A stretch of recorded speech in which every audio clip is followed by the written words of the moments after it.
सा जय जय रघुवीर समर्थ. सगळ्या श्रोत्यांना नमस्कार. आपण आता 137 हा श्लोक ह्यातली एकदम शेवटची जी ओळ आहे ती आज पाहणार आहोत आणि बहुतेक आज ते पूर्ण होणार नाहीये. आणखीन एक त्याच्यामध्ये बहुतेक आणखीन एक किंवा अर्ध तरी लेक्चर त्याच्यामध्ये जाईल. तर परत मी ते आता तुम्हाला वाचून दाखवते पूर्ण श्लोक, म्हणजे रेफरन्ससाठी पूर्ण श्लोक आपल्याला विचारात घ्यायचा आहे. आणि शेवटचं काय एवढं आपल्याला समजायला एवढा 40 मिनिटच्या पुढे लागणार आहे आपल्याला. तर ते पाहूया आपण हळूहळू. तर श्लोक असा आहे, जीवा श्रेष्ठ ते स्पष्ट सांगूनी गेले, परी जीव अज्ञान तैसेची ठेले, देहे बुद्धीचे कर्म खोटे टळेना, जुने ठेवणे मीपणे आकळेना. आता ह्यातली पहिले 3चा तर आपण गेल्या वेळी अर्थ बघितला होता आणि आता जो शेवटचा जुने ठेवणे मीपणे आकळेना, प्रत्येक शब्द त्याच्यामध्ये परत परत आणखीन वेगवेगळे विषय सगळे इंटरलिंक्ड आहेत. तर सर्वात पहिले आपण घेऊ जुने ठेवणे. परंपरागत आपल्याला एखादी गोष्ट मिळते त्याला आपण जुने ठेवणे असं व्यावहारिक भाषेत बोलतो. आता इथे जो रेफरन्स आहे जुने ठेवणे हा म्हणजे कोणता, हा सगळ्यांच्या लक्षात आला असेल. परंपरागत म्हणजे फार पूर्वीपासून. आता फार पूर्वीपासून जेव्हा जेव्हा आपला विचार सुरू होतो तेव्हा ब्रह्मापासून असाच त्याचा अर्थ आपण घेतो. पण नक्की जुने ठेवणे असं का म्हटलं आहे? त्याला जुनं आणि ठेवणं असं हे 2 शब्द समर्थांनी काहीतरी त्याच्या मागे असेल ना कारण, असं आपल्याला त्यांनी तो रेफरन्स असा दिला. तर आपण थोडा विचार करूया. आता आणि मीपणेला पण खूप त्याच्यामध्ये खूप खूप गोष्टी सामावलेल्या आहेत. म्हणजे एक प्रकारचा हा रिव्हिजन पण असणार आहे. आणि जे एकदम अभ्यास व्यवस्थित करत असतील तर त्यांना ते सगळे पटपट क्लिक होत जाईल. जुने ठेवणे मीपणे आकळेना. आता पुढील 4 श्लोकांची ही सेंट्रल थीम म्हणजे मध्यवर्ती कल्पना आहे. आता आत्मसंबंधी आपण नेहमी आतापर्यंत ब्रह्मसूत्र पण ज्यांनी ऐकलंय, मनाचे श्लोक आता आपले 137 वर आहोत. आपण नेहमी आत्माचे ऍट्रिब्यूट्स म्हणजे गुण सांगताना तर जे पाचही ज्ञानेंद्रियांनी जसे ज्ञान होत नाही तर मग ते कसं समजून घ्यायचं आपण ते. जुने ठेवणे आहे, आत्मा, ब्रह्म हे सगळे शब्द आपल्याला परत परत माहिती आहे. पण जुने ठेवणे आणि माझा काय संबंध असा. तर आता आद्य, अनादी, नित्य, सत्य ही एक विचारसरणी आपल्याला ही बैठक आत्मा आणि ब्रह्म समजून घेण्यासाठी हा बेस आपला रिपीटेडली आपल्या म्हणजे हा पाठ असायला पाहिजे. आणि नुसतं पाठ नाही तर मग त्याचं ऍक्च्युली त्याचा अर्थ काय आहे तो. मी म्हणजे जेव्हा स्वतःला शरीर समजते आणि मी जेव्हा समजते की मी जेव्हा आपण म्हणजे आपण सगळे जो अभ्यास करतो अद्वैत सिद्धांताचा की मी शरीर नाही, मी शरीरच्या ऐवजी काहीतरी आहे, ते कोण आहे ते मी आहे, मी आत्मा आहे. तर तो आत्मा काय आहे ते मला शरीरचाच मदत घेऊन समजून घ्यायचं आहे. त्याच्यासाठी हे एवढं सगळं आपल्याला विचार करायचा आहे. तर आता त्याच्यासाठी पहिला शब्द घेऊया आपण, आद्य. आद्य शब्दाचा अर्थ अतिशय पुरातन. पहिल्यापासून विचारलं किती पहिल्यापासून, अगदी पहिल्यापासून. किती पहिल्यापासून, त्याच्याहून पहिल्यापासून पुरातन.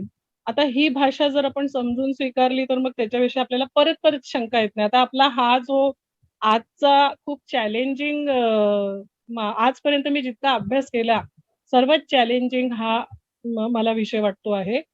आणि श्री गुरूंकडे प्रार्थना केली की मला समजलं तसं मी दुसऱ्यांना समजावण्याची मला तुम्ही कृपा करा, ताकद द्या. बघू काय होतं ते. नंतर मला तुम्ही कळवा पण, नाही कळलं तर. आता पहिलेपासून ही भाषा समजायची म्हणजे ब्रह्मसूत्र आलं. अनंत कोटी ब्रह्मांड जेव्हा नव्हती, आपण अभाववर येणार आहोत मी सांगितलं. पहिलेपासून आहे आणि नाही. आपण आहे केव्हा बोलतो? नाही ह्याच्या बेसिसवर आहे बोलू नाही शकत. उदाहरणार्थ माझ्या पुढे एक टेबल हा आहे. टेबलावर पुस्तक आहे, पुस्तकावर पेन आहे, काहीतरी असलं आहे. त्या टेबलच्या खाली रिकामी जागा आहे. टेबलाच्या खाली नेहमी कोको बसतो. टेबलाच्या खाली कोको नाही. काहीतरी आहे पहिले समजण्यासाठी काहीतरी नाही पासून आहे हे समजत नाही. म्हणजे सुरुवातीलाच काहीतरी असेल, असा हे कन्सेप्ट समजून घ्यायची आपल्याला. आणि म्हणून ह्याच्यासाठी ब्रह्मसूत्राचं सूत्र कामाला येतं, जन्माद्यस्य यतः. म्हणजे ब्रह्मापासून जगाची उत्पत्ती झाली आणि ब्रह्माची उत्पत्ती केव्हा झाली तर ते अनादी आहे. ब्रह्माला उत्पत्ती नाहीये म्हणून स्थिती नाहीये म्हणून लय नाहीये, अगदी पहिलेपासून. आणि मग आपण जेव्हा असं म्हणतो की मग ब्रह्मांड उत्पन्न झाली, एकदम पहिलेचे श्लोक आपल्याला आता आठवायला पाहिजेत की ईश्वराला जेव्हा स्फुरण झाले, एको अहम बहुश्याम, हे अचानक आता माईक हे सगळे शब्द आता परत परत आपल्याला लिंक करायचे आहेत. आता इथे निर्माण झाले याचा अर्थ निर्माण म्हणजे जग निर्माण झाले कशापासून? आपल्याला कार्यकारण भाव हे समजून घेण्याची, हे निर्माण झालं, मातीपासून घट निर्माण झाला, अमक्यापासून तमकं निर्माण झालं, म्हणजे काहीतरी कारण असलं पाहिजे, त्याच्यातनं कार्य निर्माण होतं. मग असा विचार येऊ शकतो, मग ब्रह्माचं कारण काय आहे? ब्रह्म स्वतःच कारण आहे निर्मितीचं. त्याच्यापासून जणू काही हे सगळी सृष्टी, आता जणू काही कशाला, कारण ब्रह्म अधिष्ठान आहे, ते त्याला नाश नाहीये, ते नाही असं केव्हा नव्हतं, म्हणून आद्य हा शब्द. आणि त्याचं हा अधिष्ठानवर जे काही म्हणजे पृथ्वी ब्रह्मांड हे सगळे एक ना एक दिवस असणार आहे आणि एक ना एक दिवस जाणार आहे. म्हणजे ते जाणारं आणि येणारं माईक आहे. असं हे दोन आपल्याला क्लिअर कट समजून घ्यायचे आहेत. म्हणजे आपले बोलायची भाषा कशी, हा आपण अद्वैत सिद्धांताचा अभ्यास करतो, आता सिद्धांताचा भाग आला. असा अर्थ घ्यावा लागतो की केवळ ब्रह्मावर हे भासमान झाले. सुरुवातीचं आपलं सर्प रज्जू हे सगळं आता आपल्याला आठवायला पाहिजे आता. म्हणून आता मी हे सगळं जे बोलले ना, पुष्कळ लोकांना, आय एम शुअर पुष्कळ लोकांना गिरीशाताई काय बोलते, कधी आद्य बोलते, कधी आधी बोलते, कधी काय, तिला म्हणायचं काय आहे, ह्याचाच अर्थ काय आहे, हे अनाकलनीय आहे. जे स्पष्ट अनाकलनीय, पुढे ठेवणे, मीपणे, आकळेना. आकळणे म्हणजे स्पष्ट करणे, पण कळत नाही.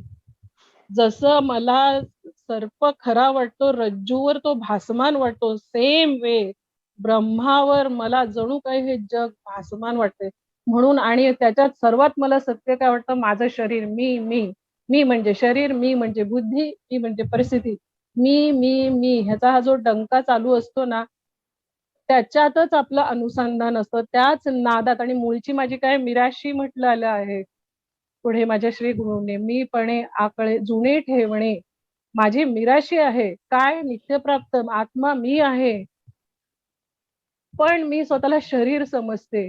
मीपणे आकळेना, म्हणून मला ब्रह्म काय आहे ते कळत नाही, समजत नाही, अनुभवाला येत नाही. शेवटी कंटाळून माणूस अभ्यास सोडून देतो आणि आपण बरं माझा प्रपंच भला सोडून देतो. पण जो खरा मुमुक्षू असतो तो शेवटपर्यंत येणार आहे की कसा मूळ जो मूळचा मी, माझी मिराशी, तिथे मला पाठी जायला लागतं. आपण बघतो नदीचा प्रवाह, आपण कितीतरी वेळा पिकनिकला जातो, ती नदी वाहत असते, अरे हे मूळ मूळ कुठे असेल? जेव्हा आपल्याला मूळ शोधायचं असतं, आपल्याला प्रवाहाच्या विरुद्ध जावं लागतं. मग शेवटी कुठे तो आपल्याला तिथं मूळ सापडतो. तसंच आहे.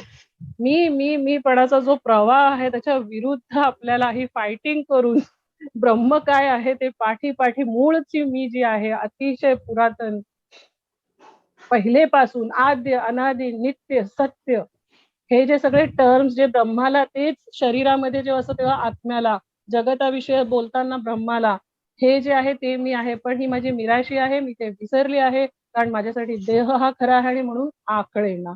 असा हा म्हणजे म्हणतात ना, समान जसा श्लोक आहे तसा अर्थ झाला, पण आता ह्याचा डेप्थ खूप आहे. कसा? आपण आता आलो आहे आदी या शब्दावर, कारण आपल्याला ब्रह्म समजून घेणे, ब्रह्म समजण्यासाठी त्याला आधी का म्हणतात हे समजणं आवश्यक आहे. आता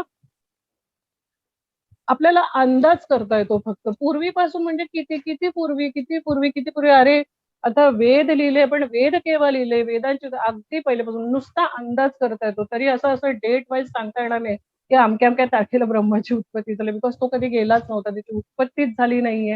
म्हणजे ही भाषाच चुकीची आहे. म्हणून आदी आता एकदम टेक्निकल शब्द ज्यांना एम-ए वगैरे करायचं असेल ह्याच्यामध्ये, एसे लिहायचा असेल तर हा पॉइंट आदी म्हणजे जे आदीसह नाही, अनादी. आदी ह्याला अंत असतो. ज्याची सुरुवात म्हणजेच आदी. ज्याची सुरुवात केव्हा झाली, कशी झाली, कोणापासून झाली हे कळत नाही असे ते अनादी. ज्याचा आदी कळत नाही, कुणापासून झालं ते कळत नाही आणि अतिशय पुरातन, अतिशय पहिलेपासून म्हणजे ते आद्य. आणि असं हे जे ब्रह्मतत्व, ज्याला आपण ब्रह्म म्हणतो, त्याला नाम द्यावंच लागतं. त्याशिवाय आपण व्हिज्युअलाइज नाही करू शकत. त्याच्यासाठी नाम, रूप किती माईक आहे पुढे आपला येणार आहे विषय. आणि आणि ते कसं असतं ब्रह्म अनंत. दुसरा पॉइंट अनंत. आता जे शांत आहे त्याला उत्पत्ती आहे आणि त्याला म्हणजे जे एंड होणारं असतं त्याला उत्पत्ती असते, त्याला स्थिती, लय, शरीर असेल तर त्याला जन्म, 6 विकार आणि शेवटी मरण असं असतं. मात्र जे अनादी आहे ते अनंत असतं. मग त्याला जन्म आहे, मग त्याला मरण आहे. अजर, अमर असं आपण सुद्धा ब्रह्मसूत्रचा अभ्यास करताना हे 7-8 पॉइंट्स मागे घेतले होते. पण आता हे मनाच्या श्लोकला मनाशी आपल्याला हे सर्व जोडायचं आहे. त्यामुळे हा वेगळा चॅलेंज आहे. आणि असा हा ब्रह्म अनादी आहे म्हणून तो जुने ठेवणे आहे. आता जे आपण आपला पॉइंट हा पाहून झाला, की जे अनादी असतं ते अनंत असतं, जे साधी असतं ते शांत असतं. आता आपण जेव्हा जुने ठेवणे म्हणतो तेव्हा अगदी प्राचीन वाड-वडिलांपासून एवढंच आपण व्हिज्युअलाइज करू शकतो. माझ्या आजीचं, माझ्या आजीच्या आजीचं आजीचं, माझ्या पूर्वजांचं. त्या पुढे आपल्याला कधीतरी आपल्याला त्याचे नाव पण नाही माहिती. आपण जर आपली फॅमिली ट्री अ, हुडकायला जाऊ, तर कुठे ना कुठे ब्रेक लागतो. समजत नाही याच्या पहिले कोण होतं. पण त्याच्याहून आधी जो आहे तो असा ब्रह्म.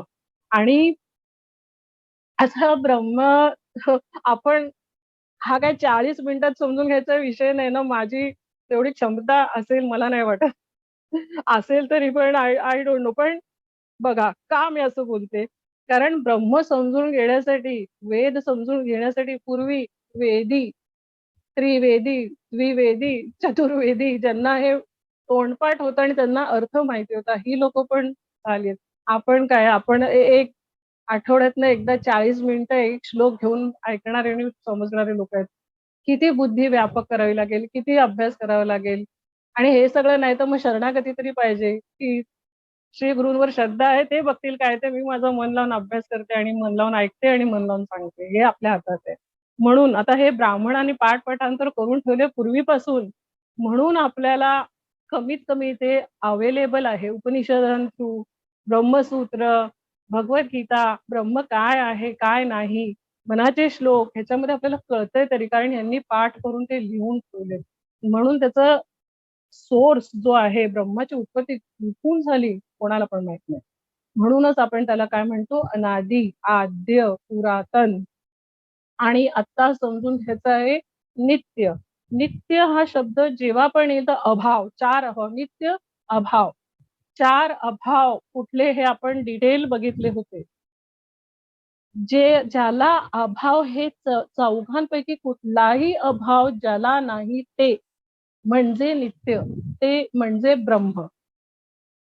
ब्रह्मालाच फक्त हे 4 अभाव. आणि ही जी थिअरी आहे, हा जो कन्सेप्ट आहे ना अभावचा, हा फक्त अद्वैत सिद्धांतामध्ये सापडेल, अद्वैत फिलॉसॉफी. बाकी कुठल्याही फिलॉसॉफीमध्ये हा नाही. कारण हा खूप समजून घेण्यासाठी कठीण आहे. पण एकदा समजला, की ब्रह्म सत्य, जगन मिथ्या, हा निर्णय पक्का होतो आपला. आणि म्हणून आता ते ब्रह्म काय हे समजून घेण्यासाठी तो काय नाही. आलं ना लक्षात? हे जर हे आहे, पण हे ते नाही आहे. हे चारी ते नाही.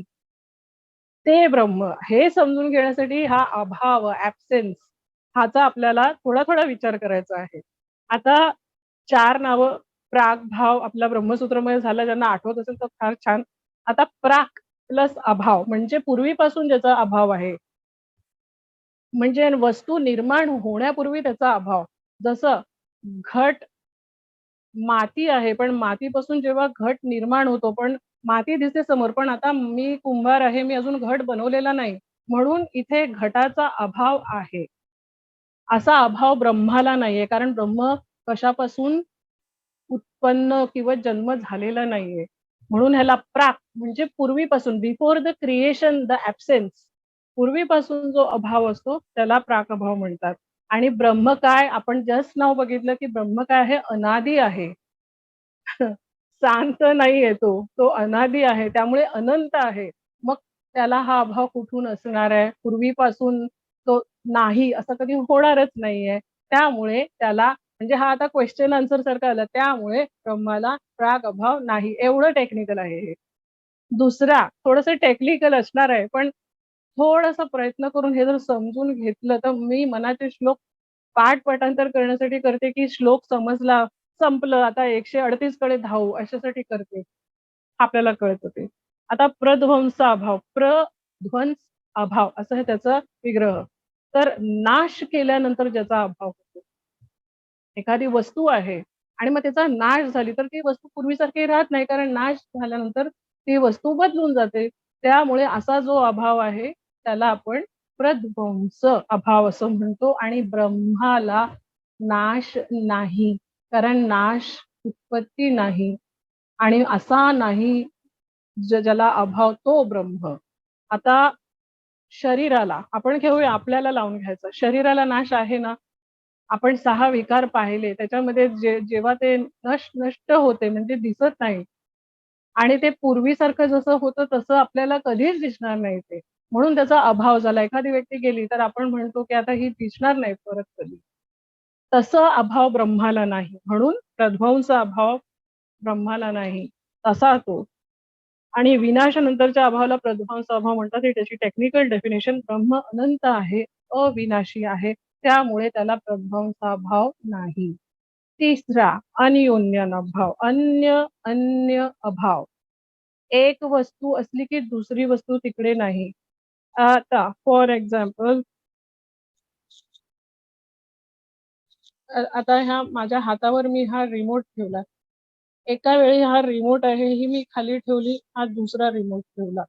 म्हणजे एकावर आता ह्या 2 आहेत. मी किती ह्याच्यावर ठेवू शकते? की at a time I can hold only this much म्हणजे एकमेकांचं त्याचं जे कनेक्शन असतं म्हणजे आता घड्याळ आहे, पण इथे आता फोन नाहीये माझ्याकडे. नुसती घड्याळ आहे.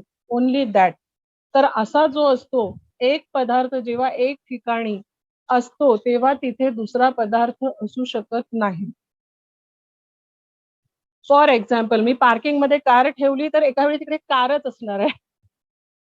कार आणि बैलगाडी नसणार आहे एका वेळी. बैलगाडी टाकली तर बैलगाडी पार्किंगमध्ये असू शकते. पण ती काढायला लागेल तेव्हा कार जाईल. So at one place only one thing जी ऑक्युपाय करते त्याला ते रिलेशन असतं, त्याला अन्योन्य अभाव. असं ब्रह्माशी नाही कारण ह्याला 2 गोष्टी लागतात. एक काढली, एक ठेवली असं रिलेशन ब्रह्माचं नाही. म्हणून ते नाही. आता हा सुरुवातीचा थोडा टेक्निकल पार्ट असणार आहे आणि ब्रह्म सर्वत्र व्यापून आहे. त्यामुळे तो इकडून काढला, तिकडे ठेवला, त्याच्या ऐवजी दुसरा ब्रह्म आला असं नाही आहे. कारण का तो सर्वत्र व्यापून आहे. माझ्यामध्ये जेवढं तुमच्यामध्ये ब्रह्मचैतन्य आपण जे म्हणतो ते. आणि अत्यंत अभाव म्हणजे जी वस्तू कधी नसतेच. फॉर एक्झाम्पल वंध्य स्त्रीला पुत्र असू शकतो का? कधीच अशक्य. वंध्य स्त्री. पुत्र कसा असणार? कन्या कशी असणार? कारण ती मुळातच वंध्य आहे. म्हणजे जी कधी असूच शकत नाही. असा अभाव ब्रह्माला नाही. अत्यंत अभाव. म्हणजे जगात जी गोष्ट असूच शकत नाही, ती अत्यंत अभाव. असं आपण चारही अभाव आता जो एक्झाम देतोय ना, नित्य म्हणजे काय? नित्य म्हणजे हे 4 अभाव ज्याला नाही आणि असं नित्य एकच तत्व आहे ते ब्रह्म. कुठले? प्राग, प्रध्वंस, अन्योन्य अभाव आणि अत्यंत अभाव. आता हे ज्याचं त्याचं तुम्ही परत ऐका जर तुम्हाला नाहीतर अभ्यास करा वेगवेगळ्या ह्याच्यात जर समजून घ्यायचं असेल तर. तर स्किप पण करू शकतो. नाही समजलं तर आता नाही समजत ना, माझ्या बाबतीत मला हा अनुभव आहे, की किती अभ्यास केला 12 वर्ष झाले. पहिल्याच वेळी हे वाचलं आणि समजलं 10-10 वेळा ऐकलं तरी नाही कळलं. हळू-हळू, हळू-हळू 12 वर्ष लागली. एका स्ट्रोकमध्ये ह्या कळणाऱ्या गोष्टीच नाहीयेत. आणि आपण तर हे एका तासासाठी परमार्थ करतो. आपण काय बसलो नाहीये तिकडे विद्यार्थीसारखे 24 तास त्याच्यामध्ये इन्व्हॉल्व व्हायला. तर डिफिकल्ट आहे. त्यामुळे समजलं तर ठीक आहे. पण हा विषय आपल्याला माझ्या श्री गुरूंनी घेतलाय, मला घ्यावा लागेल म्हणून मी हे शक्य माझ्या कुवतीप्रमाणे मी सांगितलं. आता हे 4 अभाव देहासह संपूर्ण विश्वाला लागू होतो. आणि ज्याला हे अभाव लागू होतो, इन्क्लुडिंग माझा देह, समोरच्याचा देह, अख्खं विश्व, ते सगळे जाणारे आहेत. येणारे आहेत, जाणारे आहेत, म्हणून मिथ्य आहेत, म्हणून ते सत्य नाही, म्हणून ते अनित्य आहेत, म्हणून ते ब्रह्म नाही. म्हणून मी शरीर आहे, पण मी ब्रह्म नाही. मग ब्रह्म कोण? जेव्हा अहम ब्रह्मास्मी म्हणतो, तर कुठल्या पार्टला म्हणतो? तसा पार्ट आहे का? की त्याला मी ब्रह्म असं म्हणून टॅग करू शकते? तसं नाहीये. ज्याला अभ्यास लक्षात असेल, टॉर्चचं आपण उदाहरण घेतलं होतं, तेव्हा आपण 3 चैतन्य, चिदाभास काय आहे, आत्म काय आहे आणि कूटस्थ चैतन्य काय आहे? 3 गोष्टी आपण समजून घेतल्या होत्या. जेव्हा सुरुवातीलाच एकदम अंतःकरण, मन, बुद्धी, चित्त, अहंकार हे अंतःकरण मुळात अचेतन आहे, मुळात जड आहे. मन जड आहे. मन अचेतन आहे. वायू तत्वापासून बनलेलं आहे. बुद्धी तेज तत्वापासून. पण त्यांना चालना कोण देतं? मन संकल्प करतं, तर संकल्प कोण करतं? जीव चैतन्य करतं. म्हणून हे शब्द मी तेव्हा पण सांगितलं, की लक्षात ठेवा. जीव चैतन्य, ईश्वर चैतन्य, ब्रह्म चैतन्य, कूटस्थ चैतन्य आणि जीव चैतन्य. मी आता बोलते. मला बोलतं चालतं कोण? काय आहे त्याच्या पाठी? ते आहे आतमधला जीव चैतन्य. म्हणजेच कूटस्थ चैतन्य, म्हणजेच चिदाभास, म्हणजेच आपण पाहिलं ना, शेवटी ती ओवी मी घेणार आहे. परतोनी पाठमोरी ठाके, आत्मप्रकाश, जो सर्वांमध्ये सामान्यपणे व्यापून आहे. नाहीतर नुसतं मन संकल्प करतं म्हणजे काय जीव चैतन्य. मग एकदा शरीर, एकदा मृत्यू आला तर मन कुठे गेलं? अंतःकरण संकल्प करायला आहे कोण? संकल्प करणारा चेतनच जीव आहे. पण ते अधिष्ठान कोणाचं आहे? तर ब्रह्माचं आहे. आता इतकं डिफिकल्ट आहे ना, म्हणून मला कळत नाही. मीपणामुळे आकळ येणार. किती समर्थांनी केवढं त्यांनी सुरुवातीलाच सांगून ठेवलं, नाही कळणार आहे तुम्हाला. मग आता कळण्यासाठी प्रयत्न तर करायला लागेल ना. आणि हे जे असे अनादी, आद्य, सत्य, नित्य आपलं सगळं हे आज डिटेल पाहून झालं. तर हे वर्णन जे समर्थांनी केलं आहे ना, ह्याला मिळून तो शब्द आहे जुने ठेवणे. तर जुने ठेवणे ऐकायला किती सोपं वाटतं आपल्याला, पण त्याच्यामध्ये काय-काय सामावलेलं आहे, ते आता तुम्हाला थोडासा अंदाज आला असेल, की मी म्हणते की ह्याला वेळ लागणार आहे, तर कशाकरता वेळ लागणार आहे. आणि आता सांगितलं होतं उदाहरण देणार आहे. हे झालं तरी आता हे पक्का करायचं आपल्याला. म्हणजे आता विचारांची बैठक बसवून घेतली. त्याच्यानंतर आता ती ॲप्लिकेशन जो पार्ट आहे ना, तो समजण्यासाठी उदाहरण घ्यावं लागतं. तर ते कसं? तर सोपं उदाहरण दिलं आहे, पण खूप त्याच्यामध्ये पुष्कळशा गोष्टी इन्व्हॉल्व आहेत. आता आपल्याला एक शब्द आपण जस्ट मी सुरुवातीलाच बोलली होती. अमकं आहे, तमकं आहे. आहेपणा हा सामान्य आहे, कॉमन आहे. मी गिरीशा सेवक आहे. हे माझं घर आहे. हे सगळं सामान्यपणे आहे मध्ये जमा होतं. आता आपण घेऊया घड्याळ आणि टेबलचं उदाहरण. या सर्व वस्तूंमध्ये हे घड्याळ आहे, हे टेबल आहे, सामान्यत्वपणे आहे हे त्याच्यामध्ये आहे. आहेपणा काय आहे हे समजून घ्यायला मग ब्रह्म ते का नाही असं आपल्याला लावायचं आहे. आता कसं? मी सुरुवातीला ब्रह्मसूत्राचा आय थिंक 3ऱ्या नंबरच्या प्रवचनात मी हे उदाहरण देऊन सांगितलं होतं. समोर करून दाखवलं होतं असं, की आता मी हे टेबल आहे, टेबलावर पुस्तक आहे. पुस्तक आहे. पुस्तक काढून घेतलं तर खाली टेबल आहे. टेबल काढून घेतलं तर खाली जमीन आहे. जमीन काढून घेतला, अर्थक्वेक झाला, अख्खी बिल्डिंग जमीनदोस्त झाली. खाली पृथ्वी आहे. पृथ्वीचा अजून नाश आपण पाहिलेलाच नाही, पण तो सांगतात एक ना एक दिवस होणार आहे. म्हणजे ते अजून आपण पाहिलं पण नाहीये, पण आहे ना. एक आहे कन्सिस्टंटली असतोच. तुम्ही ते काढून जा, ते काढून जा, ते काढून जा, ते काढून जा. तो जो आहे तो कशाच्या बेसिसवर आहे? हा आहे एक्झिस्ट होण्यासाठी काहीतरी नाही असं होणार आहे का? काहीतरी असलं पाहिजे तेव्हा मी आहे असं बोलतो. आता आपण आपल्याला हे आहे हे कशामुळे कळतं? काहीतरी असतं. हा आहेपणा आला कुठून? असा हे जे तर्काने लॉजिक आता पूर्णच तर्काची गोष्ट चालू आहे. आता काहीतरी जे आहे ते काहीतरी नसल्यापासून निर्माण होणार आहे का? काहीतरी जे आहे, त्याला निर्माण होण्यासाठी काहीतरी असलं पाहिजे. तर ही त्यामागची विचारांची बैठक आहे. तर असं जे तत्व, मग हे कुठलं तत्व असेल ज्याच्यापासून हे आहे, आहे, आहे, आहे. आता परत सच्चित आनंद आणि अस्ति भाती प्रिय.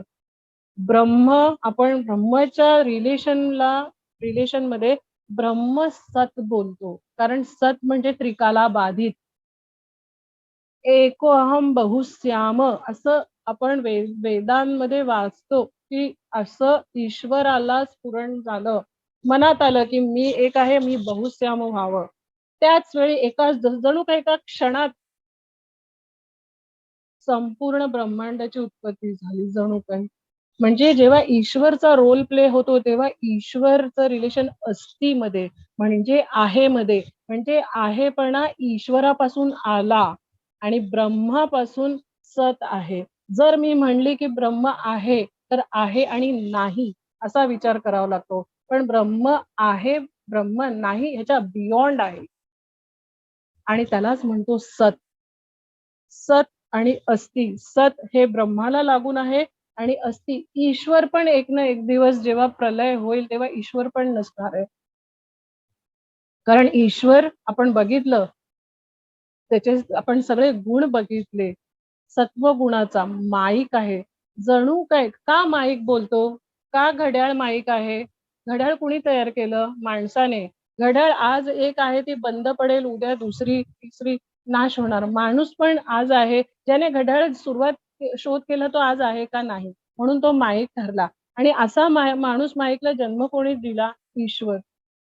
म्हणून ईश्वरही माईक. पण ईश्वर मूळ कोणापासून आला? ब्रह्मापासून. म्हणून ब्रह्म माईक ठरतो का? नाही, कारण ब्रह्म कुणापासून आलेला नाहीये. असा हा जो कन्सेप्ट आहे, तो एका स्ट्रोकमध्ये नाही समजणार आहे. एवढंच लक्षात ठेवायचं, की सत पासून सत पासून म्हणजे ब्रह्मापासून जन्माद्यस्य यतः सगळं सर्व काही उत्पन्न होतं, काही काळ टिकतं आणि नष्ट होतं आणि पारमार्थिक सत्तेतील जे सत तत्व आहे, तेच ईश्वरी सत्तेत ते आपण अस्ति म्हणून जाणले जाते. म्हणजे ते आता आहे, काही वेळाने ते राहणार आहे आणि नंतर जाणार आहे. म्हणून मायेचा जेव्हा सत्ता आहे, ते तेव्हा नाम आणि रूप आणि ब्रह्माला नाम नाहीये, त्याला रूप नाहीये, त्याला आकार नाहीये. जिथे-जिथे नाम, आकार, रूप आलं ते सगळं माईक आहे आणि सगळं माया ही ईश्वराच्या सत्तेवर आहे आणि ईश्वर कुणाच्या सत्तेवर? ब्रह्माचा. म्हणजे अधिष्ठान कोण झालं? ब्रह्म.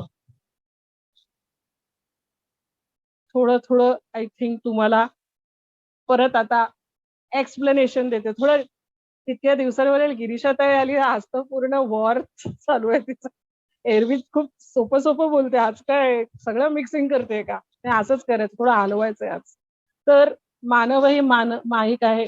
Everybody agrees. सगळे एग्री करणार इकडे, की मानव माईक आहे. मी जर माईक नसती तर मी कायम असते. कारण का? का बोलणार असं? तो अष्टधा प्रकृतीचा आहे. पंचमहाभूतात्मक आहे. पंचमहाभूत परिवर्तनशील आहेत. त्यामुळे ते पण माईक आहेत. आणि असे जे रूप बदलणारे, नाम बदलणारे त्याला एक शब्द आहे. त्याला आपण काय रोजच्या जीवनात आपण बोलतो तो वाला त्याला इकडे शब्द वेदांतवाला त्याला व्यभिचारी म्हणतो. जे सतत नाम बदलतात, जे सतत रूप बदलतात ते व्यभिचारी because it doesn't stick to one form म्हणून. सतत परिवर्तनशील. म्हणून घड्याळाचं उदाहरण घेऊ ना, HMT घड्याळ आहे, टायटन आहे, हे आहे, कितीतरी नाम आहे, कितीतरी रूप आहेत त्याचे. एक रूप नाही ना, नुसतं घड्याळ शब्द कॉमन आहे, सामान्य आहे, पण विशेष रूपाने टायटनची, क्वार्ट्ज, ही हे सगळे विशेष झाले त्याचे. असं हे नाम रूपात्मक जे जे अस्थी आहे ते सामान्य रूपाने आहे आणि तोपणा जो आहे म्हणजे ईश्वराच्या स्फुरणामुळे असे 84 लक्ष योनी निर्माण झाल्या. त्यातला मी एक मानव. सगळ्यांमध्ये आहे, आहे, आहे असतोच. हा जो सामान्यपणे जो आहे तो माईक आहे. हे आपण लक्षात ठेवलं. सत पासून ईश्वर निर्माण झाला एवढं कायम. आता नाही समजत आहे, नको समजू द्या. ब्रह्म सत्य जगन मिथ्या बस शास्त्रकारांनी सांगून ठेवलेले हे मी एक्सेप्ट करते. एक ब्रह्मसत्य ईश्वर पण मिथ्या आहे. तो पण जाणार कारण त्यांना पण नाश आहे. कायम नाही राहणार आहे ती. आणि जर तोच माईक आहे, तर मग त्याच्यापासून जी निर्मिती झाली ऑब्व्हियसली ती पण माईक आहे, असं आपण लॉजिक लावू शकतो. म्हणून अशा या संकल्पातून 84 लक्ष योनी निर्माण झाल्या आणि या अस्थि नाम रूपात्मक ज्या वस्तू निर्माण झाल्या, त्या कोणामुळे निर्माण झाल्या? ईश्वरामुळे. ईश्वर कोणामुळे निर्माण झाला? ब्रह्मामुळे.